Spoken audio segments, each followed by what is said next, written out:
Hello friend, welcome back to my new একটা ভিডিওতে।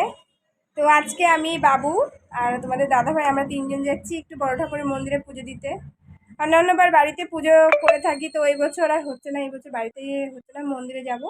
তো ও গেছে প্রসাদ কিনতে, আমি আর বাবু এখন রেডি, এই যে আমরা এখন বেরোয় যাচ্ছি। আসো বাবা, আসো তাড়াতাড়ি আসো। তো বন্ধুরা দেখো, চলে এসেছি মন্দিরে।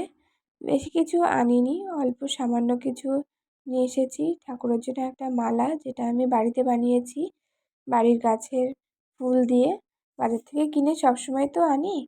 আর দেখো এখানে আছে এমনি ঝুড়ো ফুল, সেটা বাজার থেকে কিনে আনা হয়েছিল। একটা ধূপকাঠি, মোমবাতি আর মিষ্টি, এই দিয়েই আমি আজকে পুজো করতে এসেছি।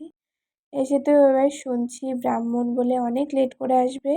আমি যখন গিয়েছিলাম তখন বাজে 7টা। আর তারপরে আমি ভাবছি হয়তো পুজো শুরু হয়ে গেছে, পরে দেখলাম ওনার কাছে শুনলাম যে কাকিমাটা বসে আছে, উনি বললেন 8:30 বাজবে ব্রাহ্মণ আসতে। তো অতক্ষণ তো বসে থাকা সম্ভব না। তো আমি সমস্ত কিছু যা যা নিয়েছিলাম সেগুলো সব ওখানে রেখে নাম লিখে চলে আসবো। তো আমি তো জানতাম না নাম লিখতে হয়, এই প্রথম গেলাম মন্দিরে। তো কাকিমিটা বলছে মিষ্টির প্যাকেটের উপরে নাম গোত্র লিখে রেখে যাও, আর বা একটা কাগজ আছে মানে খাতা, সেটাতেও লিখে যেতে পারো। তো আমি দুটোতে লিখে রেখে এসেছি। এসে সবাইকে দেখছি ধূপকাঠি মোমবাতি ধরিয়ে দিয়ে চলে যাচ্ছে। তো যথারীতি আমিও সেটাই করলাম, সবার মঙ্গল কামনা করে ধূপকাঠি মোমবাতি ধরিয়ে দিলাম। আজকে কিন্তু বেশ ভালো একটা দিন জানো, কৃষ্ণপক্ষের শনিবার, এই দিনকে বড়টা করে পুজো করা খুবই ভালো। তো দেখো আমি ধূপকাঠি মোমবাতিগুলো ধরিয়ে দিয়ে আবারও খানিকক্ষণ বসেছিলাম।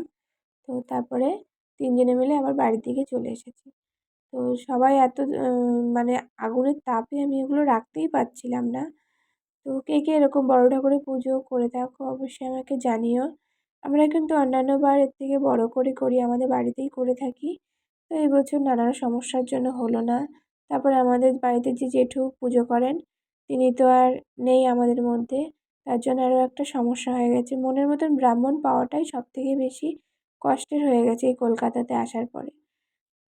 তো বন্ধুরা, আমার এই মিনি ব্লগটা কেমন লাগলো অবশ্যই তোমরা কমেন্ট করে জানিও। আর সবাই ভালো থেকো, সুস্থ থেকো, বাই বাই।